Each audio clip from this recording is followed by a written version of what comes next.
Hi and hello everyone. This is Dr. Poonam Solanki, clinical psychologist and homeopathy doctor. हमारे child behaviour issue में हम लेके आए हैं आज हमारा last topic that is anxiety in kids.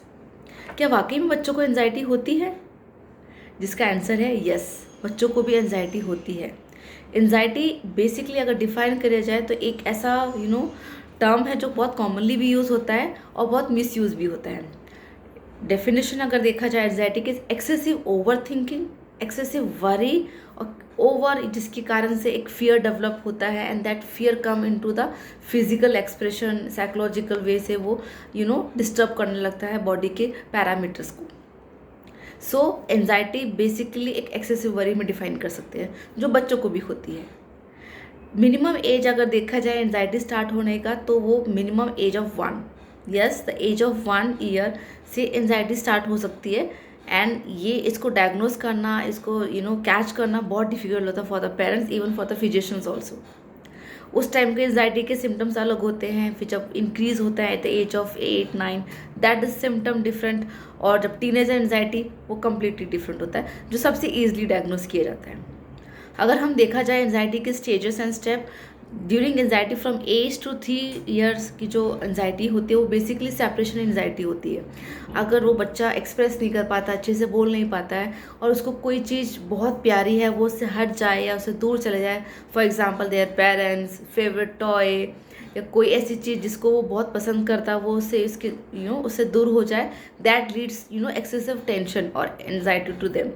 तो उसका एक्सप्रेशन क्या होगा, ही और she become irritated, clinging, crying वाला ये बढ़ जाता है। तो वो एक एक्सप्रेस होता है बच्चों का अपने अपने आप को एक्सप्रेस करने का कि they are not happy in that phase.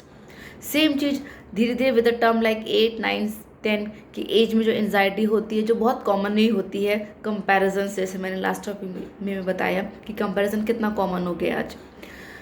Next reason होता है कि किसी भी चेंज ऑफ प्लेस, अपने घर को शिफ्ट होके जा दूसरे जगह शिफ्ट होना जहाँ पर उनके नए फ्रेंड्स से वो इतने अच्छे से मिक्सअप नहीं हो पाते हैं, ओल्ड स्कूल से न्यू स्कूल में शिफ्ट होना, देन एनी कोई पास्ट ट्रॉमा जो उनको कम्प्लीटली एक डिफरेंट जोन में लेके चला जाता है and they keep on thinking about that. और जो मोस्ट कॉमनली बच्चों में पाया जाता है इस एज में एकेडमिक प्रेशर, क्योंकि बच्चों की नई नई शुरुआत होती है, पेरेंट्स उनको चाहते हैं कि वो अभी से ध्यान दे, फोकस करे, टाइम फिक्स करे पढ़ाई का, और ये सारी चीज़ें उन पर बहुत प्रेशर लाती है and that all pressure create stage of worrying, stage of excessive thinking for them and that with the time comes into the form of anxiety. Same चीज़ अगर हम देखा जाए तो 11, 12, 13 और 14 एज में यहाँ पर क्या होता है, एंजाइटी डिफरेंट टाइप की होती है। यहाँ की एंजाइटी बेसिकली कंपैरिजन्स होते हैं विद फिजिकल फीचर्स बच्चों में होता है, पढ़ाई का तो ऑफकोर्स होता ही होता है, एंड कॉम्पिटिटिव एग्ज़ाम्स का, जैसे कि एक पर्टिकुलर क्लास के बाद जब कॉम्पिटिटिव एग्ज़ाम्स होते तो उसका एक्सेसिव प्रेशर होता है, that is also leads anxiety. So यहाँ पर सोशल एंजाइटी डेवलप हो जाती है, बच्चे अपने आप से बात करना अपने आप को अलग कर लेते हैं, लोगों से बात करना बंद कर देते हैं, अपने आप को इंट्रोवर्ट ले आते हैं, रूम में अपने आप को अक्सर बंद करके रखते हैं। So that is called social anxiety. अब इन सब जो हमने कॉज देखे हैं, इन सब के कॉज डिफाइन करना और उनको पहचानना is very difficult for the parents, because आजकल जनरली भी बच्चे थोड़ा चिड़चिड़ करते हैं, बात नहीं सुनते हैं। लेकिन ये सारी चीज़ें अगर ऑन एंड ऑफ चले तो इट्स ओके, लेकिन वही चीज़ more than 1 month 2 month and exceed 3 month then it leads needs a concern way to address, कि इसको एड्रेस करना ज़रूरी है, कुछ तो प्रॉब्लम बच्चे में है। इन ट्रीटमेंट पर्पस अगर देखा जाए तो होम्योपैथी इस पे बहुत अच्छा काम करती है। वी प्रिस्क्राइब फ्यू मेडिसिन, मेरे जितने भी अभी केस जिसमें बच्चों के आते हैं, हम अक्सर बच्चों के केस एनालिसिस करने के बाद, उसके सिम्टम्स को करने के बाद जो मोस्ट कॉमन मेडिसिन हम अक्सर देते हैं after case history is aconite and arsenic and of course belladonna. These are the few medicines.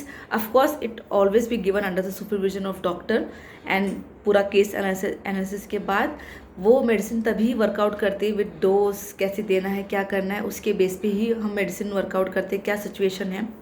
So in medicine का रिजल्ट बहुत अच्छा आता है।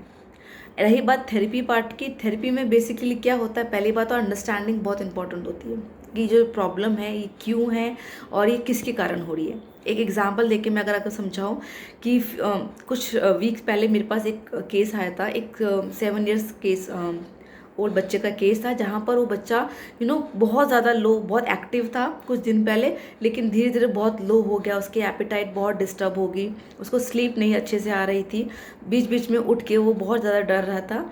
सो देयर पेरेंट्स कंसर्न अबाउट कि क्या प्रॉब्लम हो गया, and then visit to me, and after taking the long case history just came to know कि कुछ दिन पहले उसके स्कूल में कुछ ऐसा इंसिडेंट हुआ था जिससे बच्चा बहुत डर गया था, and he can't express in front of their parents. तो वो अंदर ही रख के anxiety, as I told you, कि बहुत एक्सेसिव थिंकिंग, ओवर वरी कर करके वो चीज़ आ जाती है बच्चों के अंदर।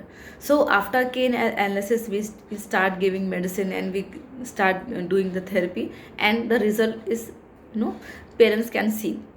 सो ये सारे फीचर्स, ये सिम्टम्स देख के ही हम बच्चों को डायग्नोज कर पाते हैं। I hope this video will help you.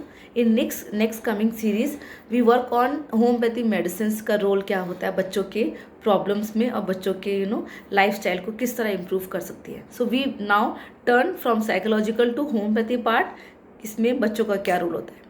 So I hope my videos are helping you to give more awareness, and please do share and do like my channel. Thank you so much.